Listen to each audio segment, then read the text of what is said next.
Nous y sommes pour parler de l'actu sport sur SOS Docteur TV. Trois thématiques pour justement décrypter l'actualité. Nous évoquons d'abord le dénouement des matchs FIFA de la sélection des éperviers avec ce match gagné 1-0 face au Niger pour boucler justement ce stage de la sélection entraînée par Patrice Neveu. Que retenir justement de cette sortie du Togo? Et bien sûr, est-ce qu'on va assister à une renaissance de cette sélection nationale? La question reste posée. Nous évoquons également l'actualité de la D1 Lonato avec la 20e journée qui propose toujours le duel à distance entre l'ASC et la SCOP et la course maintien également qui se poursuit jusqu'au bout. Nous terminons bien sûr nos échanges sur le mondial 2026 avec la qualification historique de la RD Congo. Oui, les Léopards seront au prochain mondial après justement leur victoire, serrée certes, mais combien honorifique, 1-0 face à la Jamaïque. On en parle justement dans cette émission. Voilà pour le menu. Tout de suite, la première fenêtre, l'actu nationale. Et en commençant bien sûr par les échos des éperviers.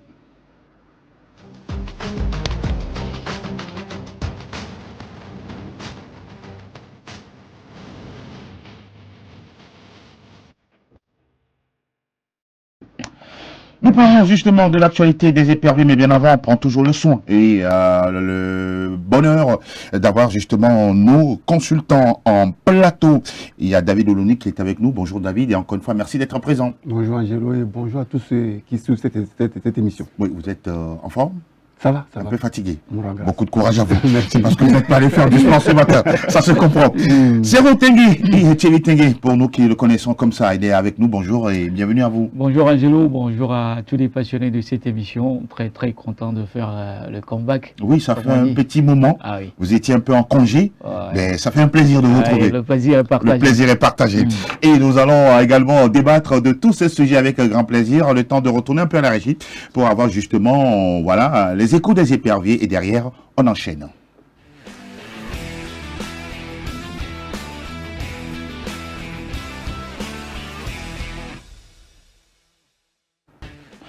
Oui, ce stage, sinon ces deux matchs FIFA ont été bouclés du côté de Rabat avec d'abord ce match nul face à la Guinée et puis quelques jours plus tard, le Togo a réussi à prendre, la victoire, sinon le succès devant le MENA du Niger 1-0. 0 pour justement cette sortie d'abord des éperviers, parlons de ces deux matchs FIFA. C'était visiblement un rendez-vous capital pour la sélection de Patrice Neveu qui est arrivé il y a quelques mois à la tête de cette sélection. Oui, bien évidemment, quand on sait que voilà, on a eu une équipe du Togo qui a connu beaucoup plus de difficultés d'être juste au niveau de la victoire, où le peuple togolais aujourd'hui n'attend que cela. Donc pour pouvoir finir et se préparer pour, il fallait être présent à ce rendez-vous. Je veux dire que voilà, c'est un nouvel élan. Quand on parle d'un nouvel élan, il faut du temps. Et il faut être patient. Je me dis quelque part, avec l'arrivée d'un nouveau sélectionneur, ils vont essayer de faire la part des choses. En tout cas, c'était un rendez-vous capital pour pouvoir essayer de mettre les choses en place parce que le Togo est très attendu. On a raté déjà 3 CAN. Vous n'êtes pas sans savoir que pour une équipe nationale, c'est d'abord les compétitions. Quand vous êtes absent, déjà au pays, le football ne vit pas trop. Donc aujourd'hui, c'est un nouvel élan pour moi où il faut de la patience et surtout du temps pour pouvoir y arriver. Pour ce match face au Niger, beaucoup redoutaient encore le syndrome, début encaissé à la dernière minute. Et cette fois-ci, le Togo s'en sort 1-0 face au Niger. Quelle interprétation justement au fait de l'attitude de ces joueurs-là dans ce match? Au premier match, on a vu un entraîneur qui était là, il ne montait pas trop la voix, mais au deuxième match, on a vu vers la fin, quand il sentait cette pression de l'équipe adverse sur sa défense, il était debout, il criait même, il haranguait ses joueurs, ce qui a permis à cette équipe-là de pouvoir au moins garder un but d'avance. On peut dire que vers la fin, il a fait certains changements qui ont porté à l'instar de Isaac Akakbo qui est rentré sur le terrain aussi pour aider la défense un tout petit peu. Ça a permis à cette équipe de pouvoir au moins s'en sortir et gagner au moins. Ça fait longtemps qu'on n'a plus gagné. Et cette fois-ci, on a gagné, c'est très bien. Moi, je ne me fie pas trop à la victoire ou au match nul. C'est l'attitude, le comportement qu'ont affiché quand même ces joueurs. Aujourd'hui, pour avoir une équipe digne de ce nom, il faut des profils. Et les profils, c'est au fur et à mesure qu'on discute des rencontres qu'on aura ces profils-là. Et n'oublions pas également qu'il faut aller chercher des joueurs. Ce qu'on n'a pas trop envie au Togo de mettre les moyens en place pour. On ne va pas forcer quand même les binationaux pour venir jouer pour le Togo. Mais quand vous avez une équipe qui est dans une bonne condition, c'est plutôt cette équipe-là qui attire les bons joueurs et non les joueurs qui vont attirer l'équipe. Donc pour moi, il faut aujourd'hui se fier juste au comportement qu'ont affiché ces joueurs-là. Quelle est la tactique mise en place par Patrice Neveu pour permettre à cette équipe-là d'être offensive? C'est la seule façon d'y arriver quand on prend une équipe nationale. Oui, la défense, mais quand on ne marque pas, ça a été toujours le véritable problème du Togo. On l'a vu sur les 2 matchs où l'équipe était un tout petit peu nonchalante, à mon avis. Est-ce qu'il faut y aller au duel? Est-ce qu'il faut se retenir?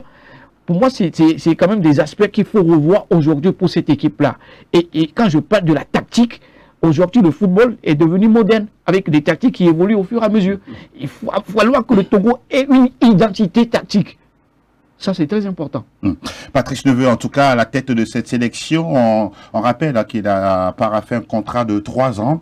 Et donc, oui, vous l'avez sorti le mot, hein, la patience, mais aussi, voilà, des projets, d'idées, justement, très importantes à pouvoir sortir et tout de suite avoir une idée claire sur les idées, sinon l'identité de jeu de la sélection togolaise.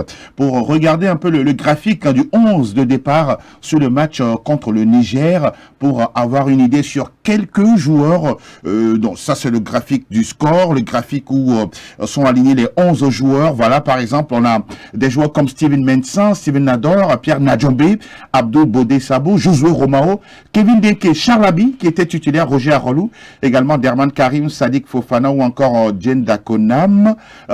Thierry Tengue, regardez par exemple sur ce 11 de départ, oui, il y a pratiquement on pourra dire les anciens comme Jane, Derman, Arolou, Denke, Kevin, mais le reste, voilà. Ce sont des novices. Oui, les novices, c'est Labi qui fait sa première avec les épervés du Togo. Les autres ont déjà porté cette tunique-là. Sauf que voilà, dans la confirmation, c'est pas encore ça. Quand on prend Bodé, oui, il essaie quand même de se démerder au niveau de son couloir, de son poste, mais ça reste à revoir. C'est pas encore un joueur, pour moi, très confirmé. Mais on fait avec ce qu'on a. Donc, ça, c'est clair. Pour ces nouveaux joueurs, il faut cette intégration-là. Je crois que les cadres ont quand même joué leur rôle. Aujourd'hui, moi, je mise juste sur 3 joueurs. D'accord. Quand je prends un certain Karim Denke et Arolou, c'est aujourd'hui des joueurs sur qui il faut construire cette équipe-là. Nos gardiens, ils ont déjà prouvé. Pour moi, ils sont en deçà de la moyenne. On n'a pas aujourd'hui un gardien, à l'instar de ceux qu'on a connus dans le temps, Agassa, Obilale, Nibombe, Takoli Simala. Il n'y en a plus. Il n'y en a plus où on est obligé de faire avec. Mais la nouvelle génération avec des gardiens qui évoluent sur le continent africain, on peut quand même piocher par là. Ils ont fait leur preuve en D1 Lonato ici. Il y a par exemple Aïkba Moubarak. Moubarak et autres, là, ça manque juste de la confiance. Oui, Steve Messan, Bakola, c'est des gardiens qui ont quand même montré leurs limites. Maintenant, il faut faire confiance aux locaux, des joueurs qui connaissent également la réalité du football africain. Un des locaux, en tout cas, concernés par ce match, c'était Mazameso Kawataoli, le gardien de ces Barracuda. Oui, il a été tout le temps convoqué, mais est-ce qu'il a eu la chance de prouver peut-être que ça va prendre du temps, mais c'est l'occasion sur ces matchs amicaux de faire jouer tous les joueurs pour pouvoir quand même avoir une idée sur leur comportement. C'est très important. Donc, l'ossature aujourd'hui, on a une équipe qui est vieillissante également avec les anciens. Quand on prend Jean, arrivé à un moment donné, il faut dire stop pour montrer, donner la voix aux autres. Donc, construire une équipe aujourd'hui, c'est retour de Derman et Kevin Denke, trouver des défenseurs, des milieux de terrain, avoir une bonne tactique, parce que quand vous avez une bonne tactique, ça permet à Karim Derman de donner des passes. Exactement. On l'a vu sur le deuxième match. Exactement. Donc, c'est pas de la magie, ça demande du temps, mais il faut agir au fur et à mesure. En tout cas, sur cet effectif de Patrice Neveu, il y a encore des nouveaux avec, on va parler de cette forme de renaissance de cette sélection. On va prendre de nouveaux joueurs qui arrivent. Est-ce que pour vous, c'était ça la limite, ou bien pour vous, il y a encore d'autres joueurs à prospecter et les faire venir petit à petit, les intégrer à la sélection? Il y a beaucoup de joueurs encore à prospecter. Il y a beaucoup de joueurs et on doit les chercher. Moi, je suis d'accord avec l'arrivée des binationaux. Parce qu'aujourd'hui, soyons sérieux, sur le continent, bon, précisément chez nous au Togo, la formation des joueurs n'est pas tel qu'il faut le faire. Et il y a des joueurs qui ne sont pas bien formés et la base est déjà faussée. C'est ce qui laisse la place aux binationaux? Aujourd'hui, peut-être un tout petit peu, parce que ce que l'entraîneur Patrice Neveu a fait la dernière fois, ça relève d'une autre chose carrément. Il est venu, il est allé sur les terrains, après il n'a sélectionné aucun joueur du Togo, du championnat. Non, il faut dire qu'il n'a pas eu assez de temps également. Pas un joueur de champ, un gardien. Est-ce qu'il a eu le temps d'aller faire la prospection? Assez de temps? Pas assez de temps, certes, mais il devait au moins surfer un tout petit peu sur ce que les gens il a été au municipal, il a été à la GCA, il a été à Tapamé. Bon. On se rappelle de la nomination de Nibombe Daré qui nous a quand même dit qu'il a eu à mettre une équipe en place pour pouvoir prospecter au niveau du championnat. Oui. Patrice Neveu pouvait également faire de la même chose pour pouvoir... dans ce championnat, on peut beau aujourd'hui décrire le niveau du championnat, mais pour moi, il y a quelques-uns de ces joueurs qui ont de la qualité. Et qui méritent d'être en sélection. Qui méritent d'être en sélection. Je parle de profil. Quand je prends un peu ce jeune joueur de l'Essoter, Kotivi. Oui, Kotivi. Angelo, c'est un bon joueur. D'accord. Et au Togo, on n'a pas ces profils-là. Mais d'abord, il faut le voir, par exemple, au niveau de la sélection à prime. Bien sûr. Bien sûr. Pour ne pas brûler les étapes. Vous allez voir une première convocation en équipe à prime. Après, il disparaît. Il sera plus là. À ce niveau, c'est la faute au sélectionneur ou bien c'est le joueur aussi qui ne monte pas son curseur de jeu. Écoutez, chaque joueur a ce rêve-là de jouer en équipe nationale et d'être au haut niveau. Mais tous les joueurs aussi ne sont pas disciplinés. Oui, ça c'est un aspect très important à souligner pour ces joueurs qui sont aujourd'hui conscients de la situation. Car vous voulez bien sûr mener une bonne carrière, il faut d'abord avoir autour une bonne cellule pour pouvoir vous encadrer. Et nos joueurs, nos clubs, doivent quand même instaurer cette identité-là au sein de leur club pour montrer la voie à ces jeunes joueurs, comme quoi, si vous voulez avoir ce rêve de devenir professionnel, il faut que vous ayez une bonne vie, une bonne condition, un bon entourage. Donc je me dis quelque part avec Kotivi, ce joueur pied gauche. Vous l'adoptez déjà? Moi je l'adopte déjà pour un bon profil au Togo, parce que c'est un joueur quand il a le ballon. Là c'est Barracuda ou un sauter? Un sauter. Angelo, allez le voir. Il n'a rien à envier aux autres joueurs. C'est un talent naturel. C'est un talent que je le compare avec le joueur de Manchester, l'Ivoirien. Amad Diallo. Amad Diallo. D'accord. Amad Diallo. On n'a plus ce joueur dans le championnat. Et même dans l'équipe nationale, on n'en a plus. Le profil n'y est pas. Qui travaille, je le vois très très loin ce joueur Kotivi. En tout cas, nous espérons que bien sûr tous ceux qui travaillent autour de Patrice Neveu vont l'aider justement à aller piocher les génies pour voilà, parce que Karim Derman par exemple également est un génie justement, et continuer justement à travailler, à peaufiner ce talent. On parlait de la renaissance, je reste avec vous pour parler de renaissance. Ces joueurs là par exemple, Idessi Mechoko, Isaac Akakbo, Ali Djankpata, Yanis Lawson, j'en passe. C'est ça le début de renaissance de la sélection togolaise? Oui, c'est le début de la renaissance. Pardon, c'est des nouvelles têtes. Quand on prend Isaac Akakbo, il a eu déjà joué quelques matchs avec Nibombe Daré. C'est un jeune joueur qui continue d'apprendre. Presque ceux que vous venez de citer sont des jeunes joueurs. Ce sont des jeunes joueurs. Et pour intégrer, ils ont une marge de progression. Oui, ils ont forcément une marge de progression. Ça passera d'abord par leur comportement en équipe, dans leur club respectif, et d'abord en équipe nationale. Quand on vient dans une équipe nationale, c'est pour confirmer. Et quand vous n'êtes pas prêt, on vous tend une convocation, dites en même temps que je ne suis pas prêt. Il va falloir qu'on essaye de revoir ce côté-là également. Il y a eu des joueurs qui sont convoqués, ils sont blessés, mais ils répondent, ça ferme la porte aux autres. Soyons honnêtes quand on est joueur professionnel. Et ça, c'est le professionnalisme en fait. Quand vous n'êtes pas au top de votre forme, dites en même temps, signalez que non, je ne suis pas en forme. Je le vois avec Yuan Wissa. Oui, exactement. De la RDC Congo. Le joueur, après la CAN, mais il revenait de blessure avant la CAN. Mais il a eu à dire non, je ne suis pas encore prêt. C'est l'occasion de donner la chance à d'autres joueurs. Ça, c'est l'honnêteté professionnelle du footballeur. Et ça, au Togo, on doit quand même cultiver cela. Donc, pour quand même une renaissance, j'y crois fermement au niveau de la renaissance là. Maintenant, est-ce que nos dirigeants vont mettre les moyens en place pour qu'on ait cette renaissance? Ça a été toujours ce petit problème. ne sais pas comment dire, mais c'est l'interrogation où moi je reste optimiste là-dessus. Oui, d'accord. Parce qu'il faut des conditions pour que la renaissance soit beaucoup plus confirmée. Oui, il faut dire que le professionnalisme à tous les niveaux ne se décrète pas. Hein. C'est une question de travail en amont avec toutes les meilleures conditions autour. Pour parler de renaissance, Patrice Neveu, il a dit qu'il va sortir la quintessence justement de ces joueurs-là. Il sait qu'il est en mission et il sait qu'il doit y réussir. Oui, évidemment, et il a essayé déjà de faire sortir quelque chose de ces joueurs. On a vu Saad Fana qui a montré quelque chose d'autre que ce qu'on entend des joueurs. Exactement. On a vu beaucoup de joueurs qui ont joué, mais moi je reste encore sur ma soif. Je n'ai pas vu tellement de joueurs, c'est tout. C'est normal. Un latéral gauche tous ne pouvaient pas jouer également. Ça aussi c'est une réalité. Évidemment. On a déjà vu l'autre Baudet jouer à plusieurs reprises. Bon. Mais pourquoi le forcer encore, mettre Baudet, un joueur latéral droit sur un côté gauche? C'est le choix du un joueur qui peut jouer à ce poste. Et malheureusement, j'ai vu Yanis Johnson qui est venu en sélection. Tout ce temps, il s'est entraîné, il a mangé, il a son temps viendra. Ne vous inquiétez pas, son temps viendra. On parle des joueurs polyvalents. Mais quand vous n'êtes pas sur votre poste de prédilection, ça pose problème.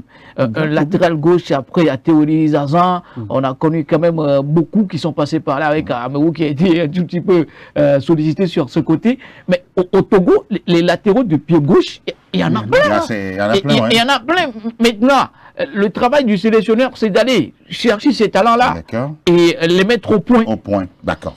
On peut beau dire également qu'un joueur doit être au point prêt pour revenir en sélection, mais il faut quand même former les joueurs aussi. Exactement. C'est important. C'est très important. Il y en a beaucoup au Togo. En tout cas, il y a beaucoup, c'est un vivier incommensurable dont nous disposons. Maintenant, il faut un mécanisme pour justement aller chercher les joueurs capables d'être sélectionnés et surtout d'apporter des résultats, bien sûr, à l'équipe nationale A. Monsieur, on va fermer cette fenêtre et parler désormais de la D1 Lonato sans transition pour parler, bien sûr, de ce mano à mano. Sinon, ce face à face entre la SCK et ASCO, voilà, toujours ASCO qui est derrière la SCK, 2 points d'avance justement pour les chauffeurs. Il reste encore 6 longues journées pour boucler ce championnat.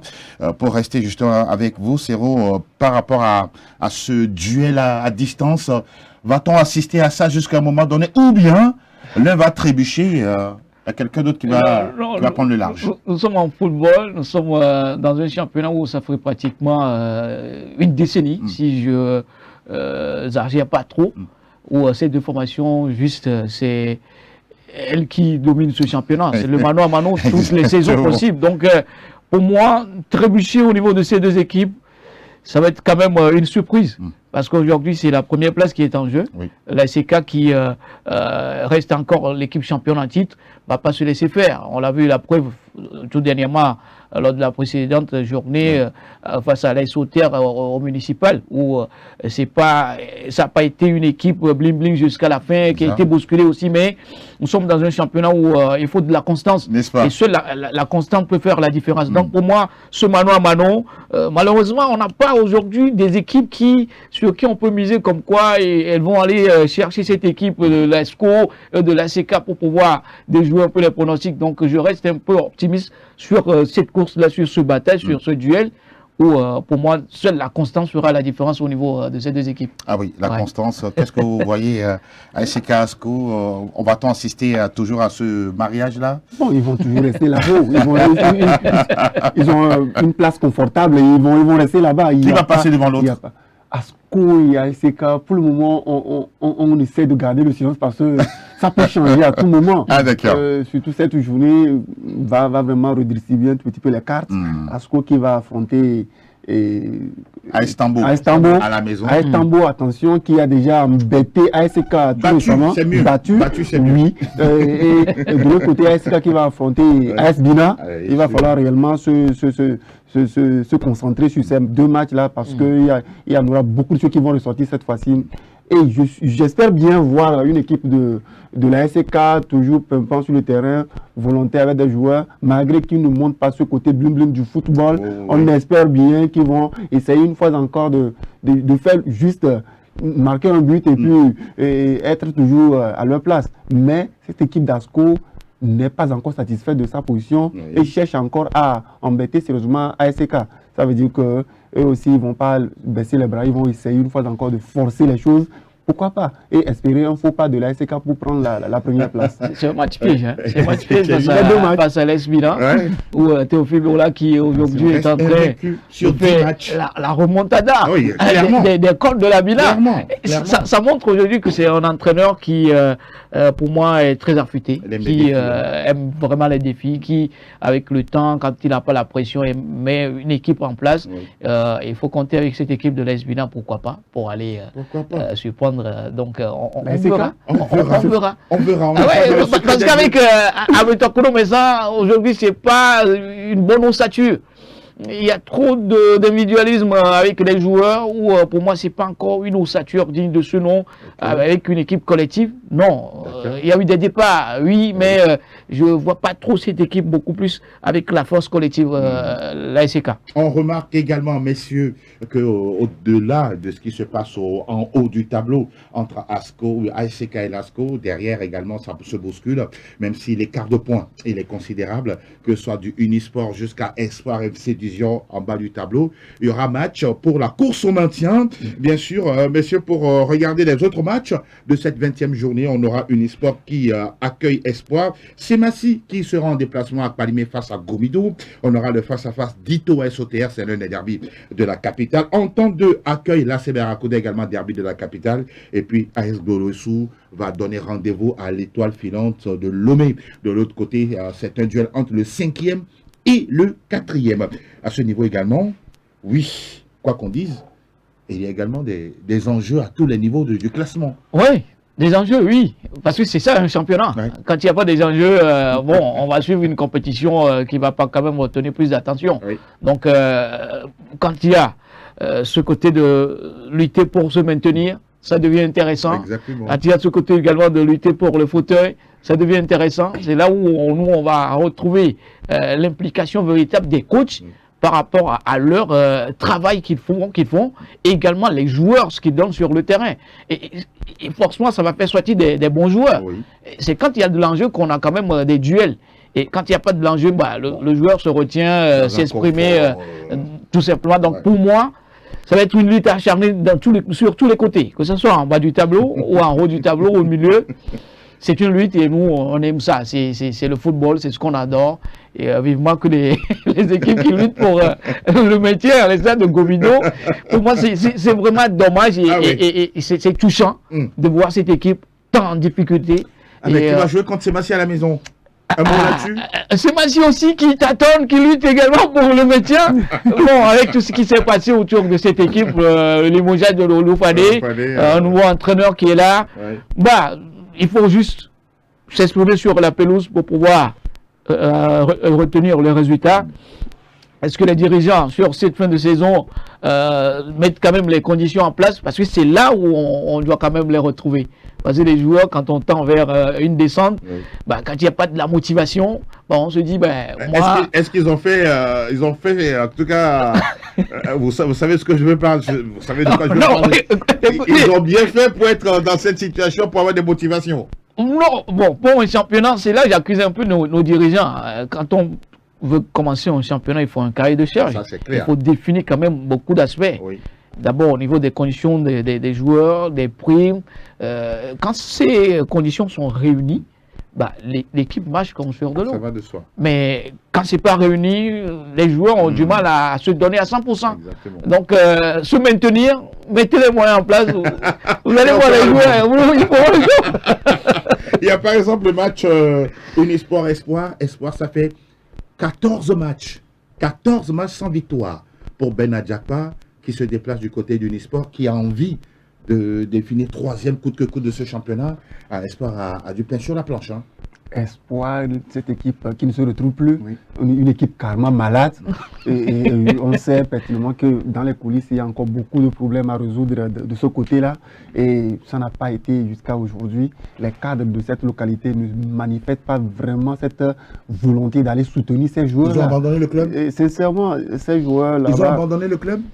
Je ne dirais pas abandonné, mais ce que nous voyons reflète un tout petit peu l'abandon. Voilà. Mais c'est déplorable, mais pour un grand club comme l'Espoir de Zion, il va falloir réellement qu'on puisse se retrouver rapidement et faire l'essentiel pour ne pas voir l'équipe là en deuxième division.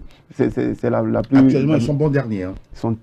Ils sont derrière et ça serait très compliqué de pouvoir encore remonter cette pente. Mais c'est pas encore fini. Quelques matchs, 2 matchs seulement, 2 matchs gagnés, ils peuvent se retrouver encore dans le lot et puis voir s'ils peuvent encore être présents l'année prochaine. Espérer quelque chose. Ne soyons pas surpris de voir FC Espoir en deuxième division.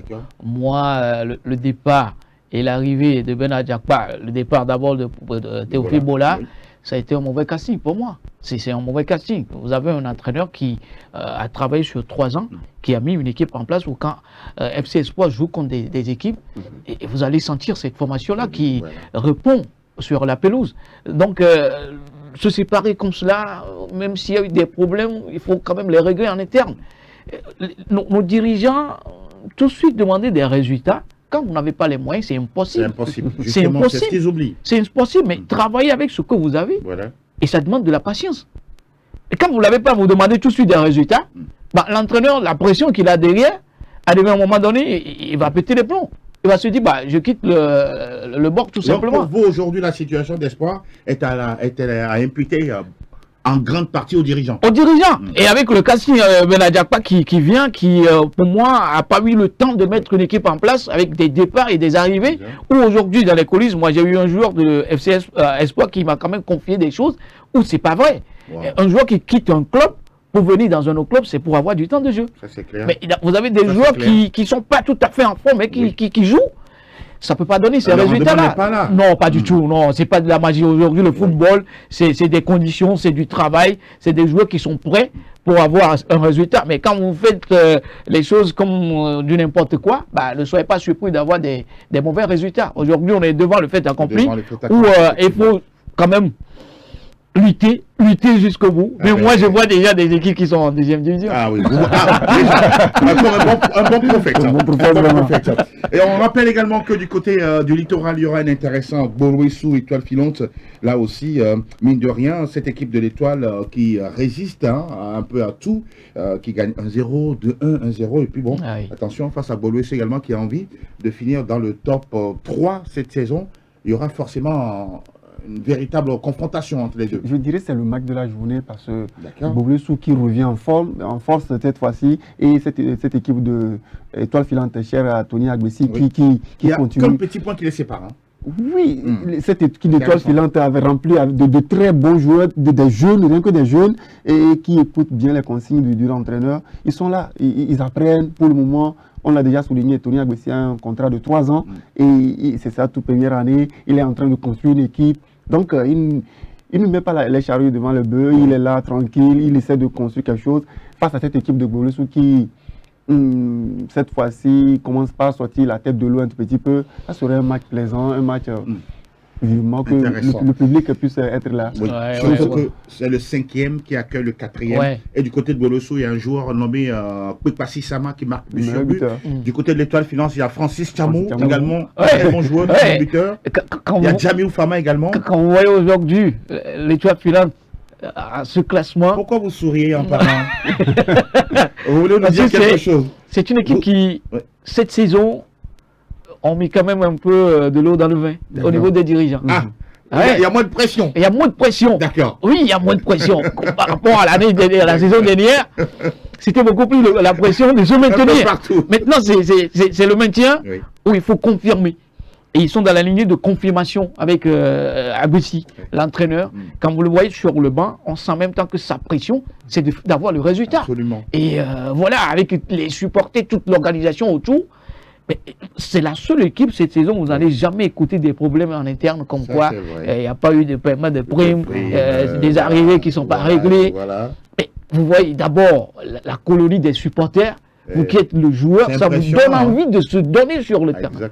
Donc l'Étoile Finante à ce niveau pour lutter également, même si ce sera compliqué d'aller chercher la première place, les retrouver à la 4e, 5e place. C'est déjà bon. Et attention à l'équipe de Bolossou qui est sur une bonne dynamique. C'est un match très intéressant. Le match de la journée, c'est Bolossou. Vous le dites si bien, parce que le classement est tellement serré. On va justement regarder un peu le classement pour avoir encore une idée sur ce qui est justement dans les différentes colonnes, pour se rendre compte que la SCK est toujours devant avec 45 points, 43 unités pour la formation d'Asco. Loin derrière, on a Unisport, 3e, l'Étoile Filante également qui est 4e, pas loin de Boloessou Delac, 6e, l'AC Barracuda. On retrouve l'entente de AS Tambo, Dito, Semassi, l'AS Binae, AS Otea dans le wagon du maintien. Et puis les deux relégables, Gomido Football Club et Espoir FC du Zio, les deux équipes qui ont le même nombre de points et qui sont en danger encore pour cette prochaine journée. La prochaine journée, on regarde également le calendrier de la 20e pour se rendre compte que Asco et SCK seront à la maison face respectivement à l'AS Tambo et à l'AS Bina. Les matchs ont lieu ce dimanche. Et puis ne pas oublier également ce match entre Unisport et Espoir FC du Zio. Attention à cette équipe d'Espoir FC du Zio. Gomido accueille Semassi. L'AS OTR sera du côté de la JCA pour y défier Dito. En temps de accueil, l'AC Barracuda également. C'est un match à suivre à Bossimé.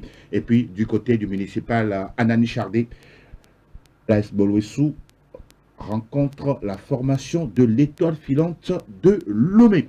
Messieurs, voilà ce qu'on retient pour les empoignades de la 20e journée. Il reste encore 6 longues journées à vivre avec beaucoup de suspense. Ah oui. On attend de voir. On adore. C'est suspense en football, surtout en Déolonato, où la saison à venir. On parle du football professionnel. Oui, à partir de septembre 2026. Du coup, vivement. Contentons-nous de cette saison entre guillemets amateur. Ah oui, moi, je vais m'attarder sur la programmation de cette journée. C'est une programmation qui va tout petit peu embêter les gens parce qu'à Lomé, il y a 3 matchs à Lomé.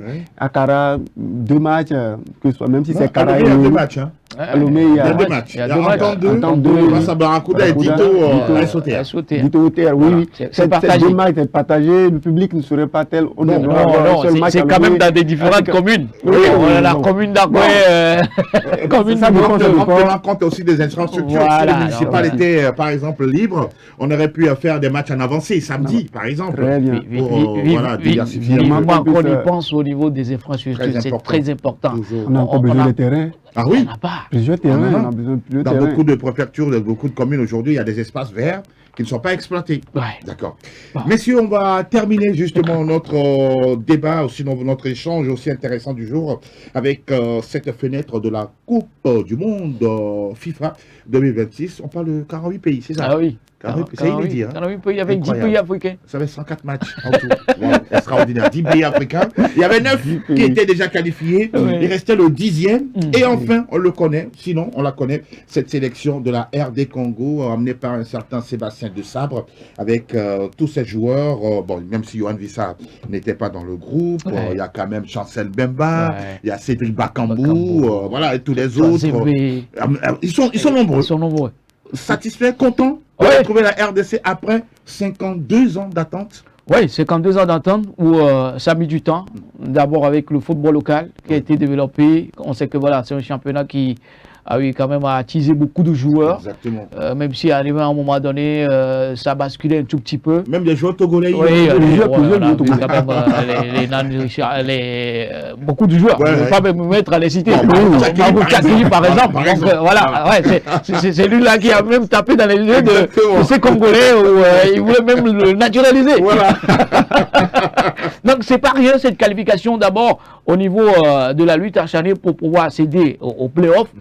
Ils ont sorti le Cameroun, le Nigeria. C'est d'abord un travail bien fait de Sébastien Deschamps, avec plus de patience. C'est aussi à son mérite. Hein. C'est à son mérite, à son mérite. Il n'y a rien à dire. C'est un entraîneur qui, pour moi, est allé à la recherche pour convaincre ces binationaux.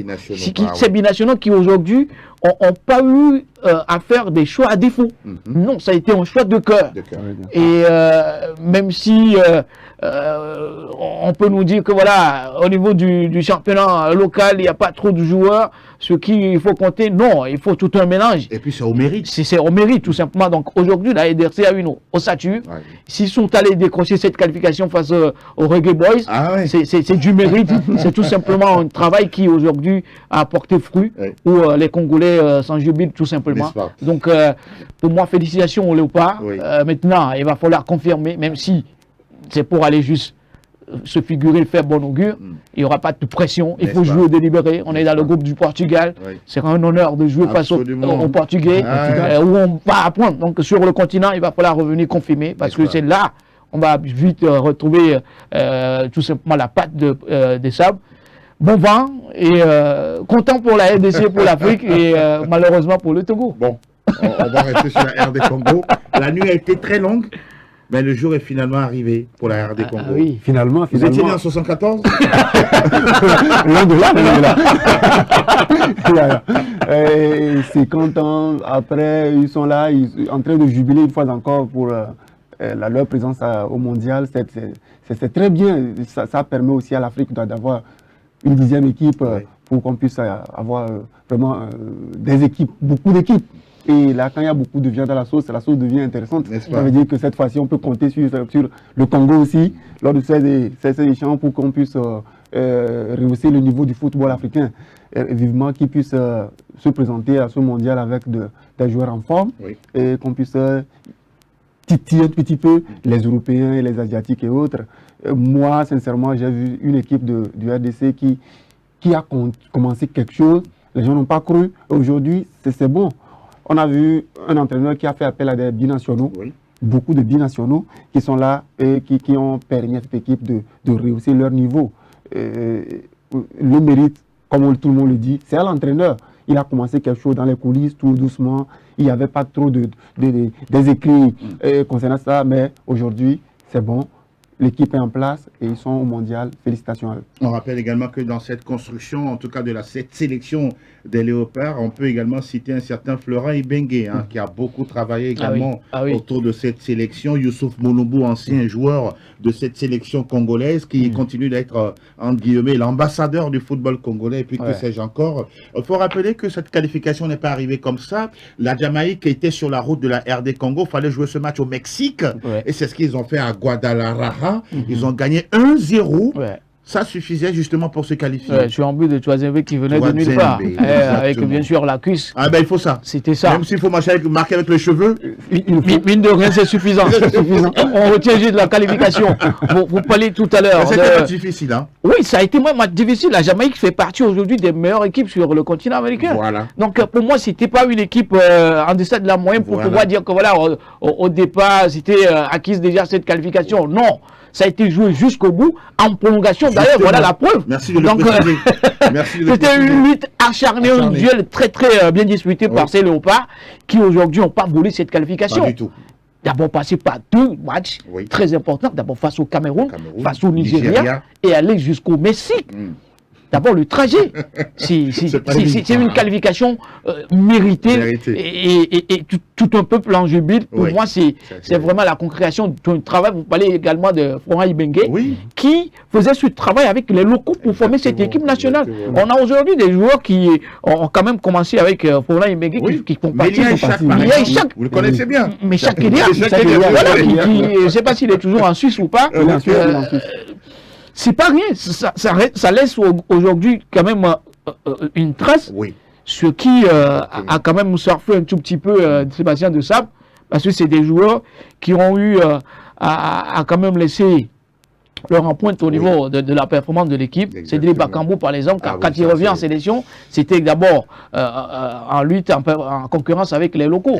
Donc c'est un travail qui aujourd'hui, on ne va pas tout à fait se féliciter. Oui, Sébastien de Sable, mais derrière, il y a eu quand même des sélectionneurs qui sont passés par là, qui ont fait un bon travail, et lui, il a fait surfer sur ça pour apporter sa touche également. Donc félicitations à tous les Congolais. C'est pas rien, c'est tout un peuple qui a mis quand même les moyens en place pour pouvoir en arriver là. Et ce supporter, on le verra. Mais il n'a pas été au Mexique. Non, il n'a pas été. Oui, il n'a pas été parce qu'il y a eu des soucis de visa. Donc il sera là. Il sera là. Et l'autre monsieur également qui supporte cette sélection, c'est le président de la République. Bien sûr. Félix Tshisekedi. C'est le premier supporter de cette sélection. Visiblement, lui également, c'est à son mandat que cette sélection va retrouve le mondial après 52 ans, c'est aussi un symbole. Hein. C'est une visibilité pour d'abord le Congo et un renommé pour le président. Oui. Et aujourd'hui, il sera respecté partout où il va passer. Et il va marcher tête haute parce que son pays est qualifié pour le mondial. C'est exactement ce qu'on aimerait voir partout en Afrique. Parce que le football d'abord, c'est quelque chose qui réunit. Et le football, c'est quelque chose qui donne de la joie. Et si ton pays arrive à être qualifié pour ce genre d'événement, sincèrement, ça fait du bien. Et le président, là, sincèrement, il va bomber la poitrine pour dire mon pays est qualifié. Merci beaucoup. Ouais. Et on espère bien le voir lui-même là-bas. Oui, il sera présent pour soutenir encore son équipe. On a vu nombreux de ces présidents qui n'ont pas hésité à effectuer les déplacements pour soutenir leur pays, leur sélection. On parle de Félix Tshisekedi qui, à chaque rencontre des Léopards, il est là, il est toujours au stade et il descend dans les vestiaires. Dès que possible dans les vestiaires pour féliciter ses joueurs. Ça montre à suffisance que voilà, derrière, il est très impliqué. Et quand un président s'implique dans un événement, dans un domaine sportif, bah, pourquoi pas les autres? Donc c'est important.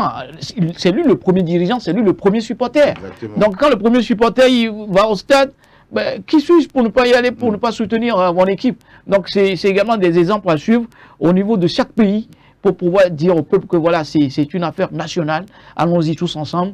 C'est pas une question de président, de supporter, d'un commun de mortels.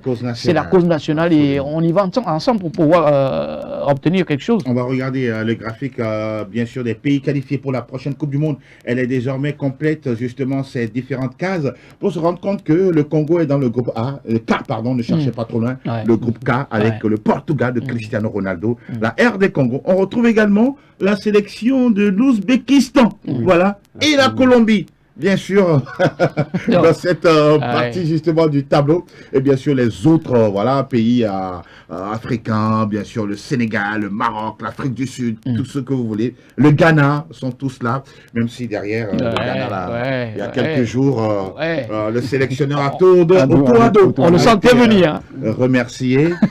Bon, à 3 mois de la Coupe du Monde, c'est curieux, hein? Oui, si les responsables ghanéens, les dirigeants ont vu le danger venir de loin, bah, vaut mieux se préparer pour. Ils l'ont fait.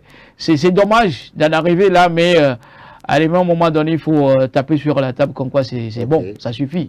Parce que le Ghana, aujourd'hui, quand on prend toute l'équipe, les joueurs, dans leurs différents championnats, il y a de la matière.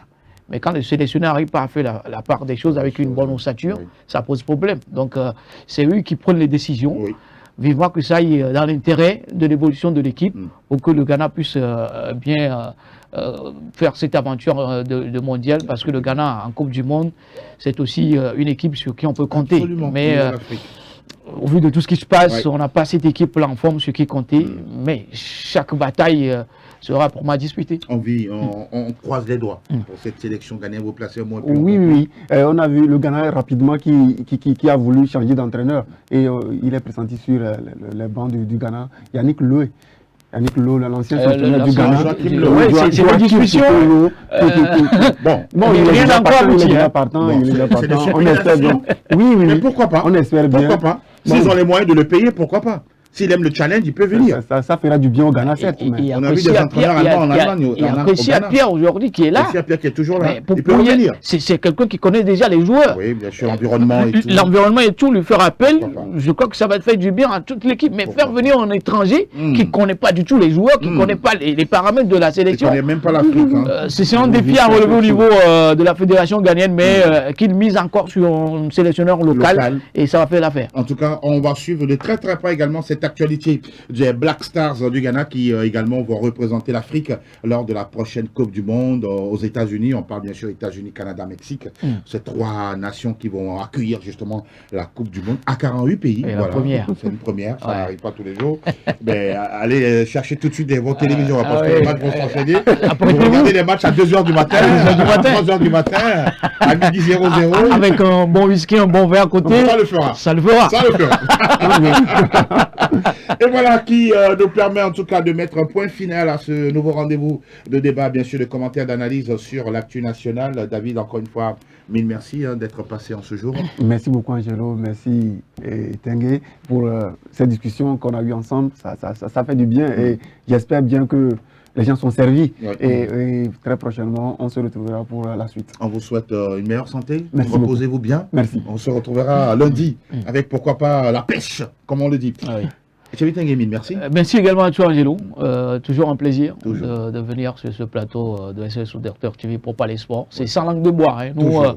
on fait canaliser, apporter notre touche également comme analyse. Exact. Vivement qu'on continue pas à apprendre et qu'on puisse se dire dans quelque part que voilà, un jour on va y arriver, surtout au niveau du football togolais, où il faut de la patience. Seule la patience peut quand même nous amener très très loin.